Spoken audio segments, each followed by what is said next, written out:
with parents themselves about these issues. Because it's not a simplistic let young people get married issue. A lot of young people don't know what they're getting into when they get married. They don't know what responsibility is. They don't know what a job is. They don't know what it means to be a decent husband or raise kids. And even if a 19-year-old gets married and gets his wife pregnant and they're having a kid before they're 20, right? They're kids themselves, and mentally at least, right? Islamically, in the Shari'i sense, they're old enough to get married. But that doesn't mean they're socially mature, they're religiously mature, they're spiritually mature. All these maturities are missing, right? So it's a conversation where level heads from every side have to come together and have a chat. I personally believe this is a problem across the world for Muslims. Desi Muslims are sampling because that's us, but it's across the world that this is an issue. Illicit relationships are rampant in Egypt. They're rampant in Algeria. They're rampant in Pakistan. They're not just here. Muslims are, young kids are doing whatever they're doing, even in Muslim kids in India and Bangladesh, everywhere, right? It's one thing to just close your eyes and say, Inna lillahi wa inna ilayhi raji'un. Those are the modern people. They're not the masjid people. That's the majority of the ummah, man. 99.5% of the ummah is that.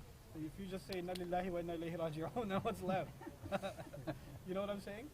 And what's also happening at the same time, the 0.05% that's left, not even 0.5, that's too generous. 0.05% that's left is too busy arguing about which scholar is not on the path, and which masjid you should not go to, and what how long your beard has to be, and dude, we can discuss that in good times. When we're in good times, we can discuss what color clothes are closer to the sunnah. Right now, we have people that are committing zina, that are leaving Islam. That you go and tell them, you tell a young guy who comes in with their earring, right? That's haram. This guy's almost leaving Islam. The fact that he showed up to the masjid is a big deal.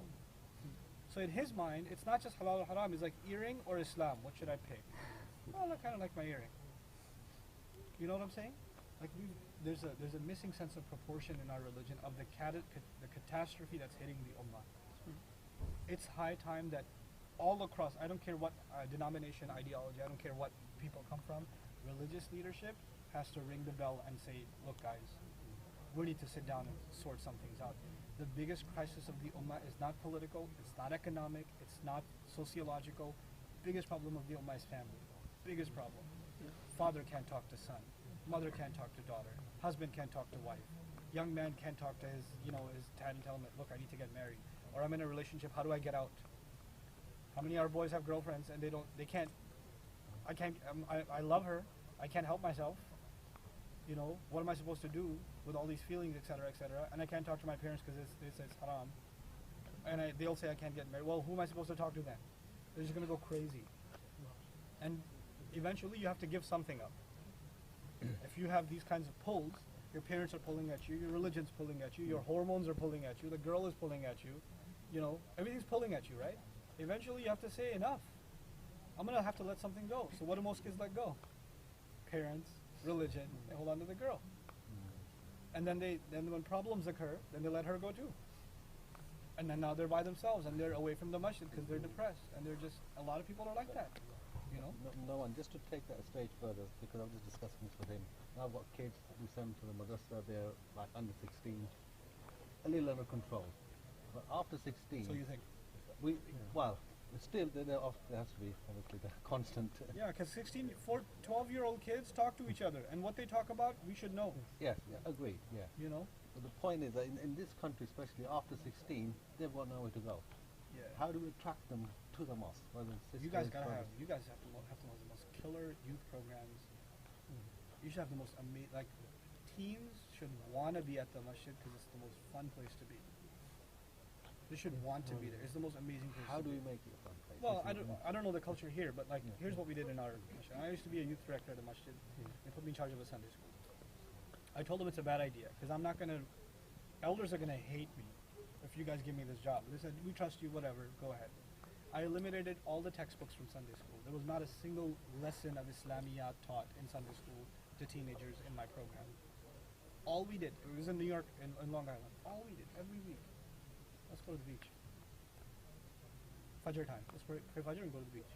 Then let's play some basketball. Then let's get some donuts, let's hang out. Oh, let's play some video games after that and go home. Why? Because teens, all they need is a friend. They don't need advice because they don't listen to it. You have teenagers, you should know that.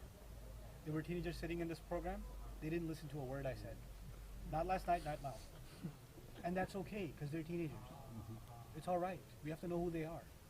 All they need is, and probably the only reason they came is a friend was coming. They just operate with friends. That's their operating system. Okay? So give them friends. Best thing you can do for a young Muslim is give them a good Muslim friend. Best thing you can do for them. They don't need advice, they don't need lectures, they don't need to memorize surahs, they don't need to learn fiqh because they won't practice any of it unless their friends practice it. Our entire project is give them a place to make friends. Give them a place where they're not judged, where they can hang out, where they can feel good about themselves. All teenagers want to do is hang out. That's all they want to do. All girls want to do is talk. Give them a place to talk. You guys have Starbucks over here? Yeah.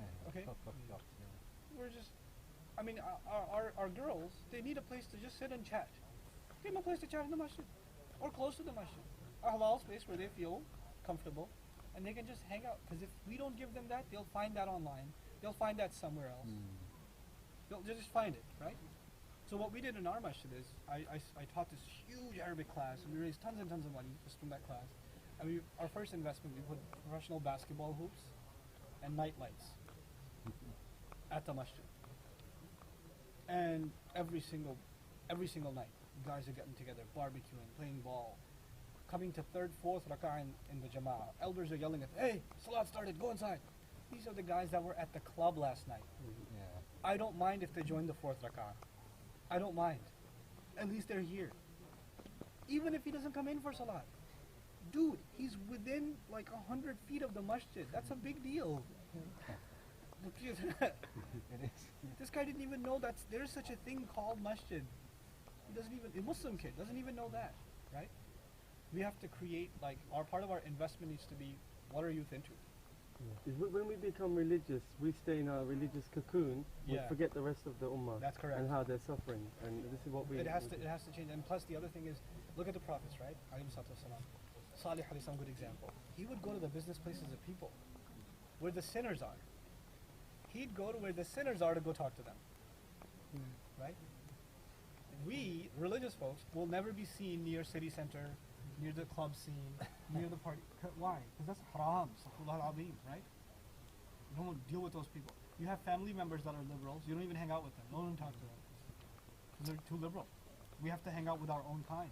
What's the whole point of da'wah? You go to people that are the farthest from you, and you bring them into your fold, you invite them, right? And if you really want to see change, it won't happen at the large scale level. It'll happen with you becoming a mentor for a handful of people, somebody else become a mentor for some other handful of people that are hanging out and getting together. It's a very human interaction type thing, you know? So, and that's the same that goes for like ISA, which I still can't understand. You call it ISA. I'm going to make so much fun of that in my next year's lectures. What do they call their MSAs? They're so impressed with Apple. Yeah. Just one question from us, obviously.